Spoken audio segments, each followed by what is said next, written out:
રામાયણમાંથી આપ શું બોધ લ્યો છો અને રામાયણનો આપનો પ્રિય પ્રસંગ અથવા પ્રિય પાત્ર? રામાયણમાંથી હું તો બોધ તો હું રામાયણની દરેક ચોપાઈ એક બોધ છે. આખા જગતને થરી ઠામ થવાનું ઠેકાણું હોય તો એ રામાયણ છે. રામાયણ તો ઘરે ઘરનું ગાન હોવું જોઈએ.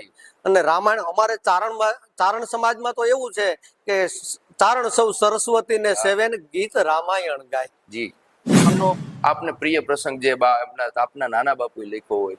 નાના બાપુના એમાં મને વીરડો અતિ ગમે. જી.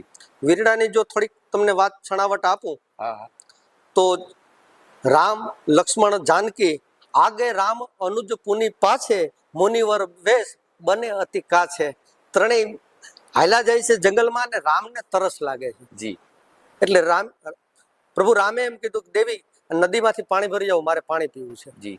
જાનકીજી પાણી ભરવા ગયા તો જોયું તો એમ કહ્યું કે આ પાણી તો કોઈ પણ દૂષિત કરેલું હોય.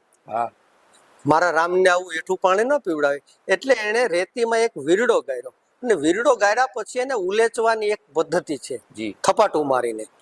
એટલે જાનકીજી વીરડો ઉલેચે, થપાટું મારે, પણ વીરડો તાજો થતો નથી. એમાં 3-4 ભીલની કન્યાઓ ત્યાંથી નીકળી અને આ દ્રશ્ય જોયું કે ઓહો, આ તો કોઈ રાજઘરાના ના લાગે છે, આ તો કોઈક રાજકુંવરી લાગે છે કે આ ના અહીંયા જંગલમાં. એટલે એને જાનકીજીને પ્રશ્ન કર્યો કે હે બેન, હે માં, તું છે કોણ? કોની દીકરી છો? કોના ઘરના છો?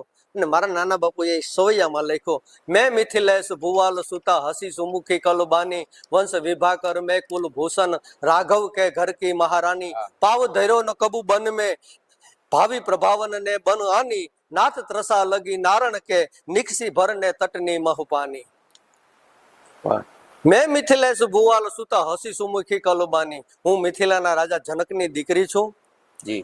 અને પછી જરાક હસ્યા, બાપની ઓળખાણ દઈને પોતે હસ્યા અને પોતાના જયારે ધણીની ઓળખાણ આપી કે વંશ વિભા કર મેં કુલ ભૂષણ, ત્યારે જરાક આમ ખુમારીથી જવાબ આપ્યો, હું સૂર્યવંશમાં ઉત્પન્ન થયેલ રામની ઘરના છું. મારા ભાવિના પ્રભાવના કારણે હું જંગલમાં આવી છું. મેં કોઈ દી જંગલમાં પગ દીધો નથી. અને એવી સુંદર રચનાઓ નાનદાન બાપુની ઘણી છે.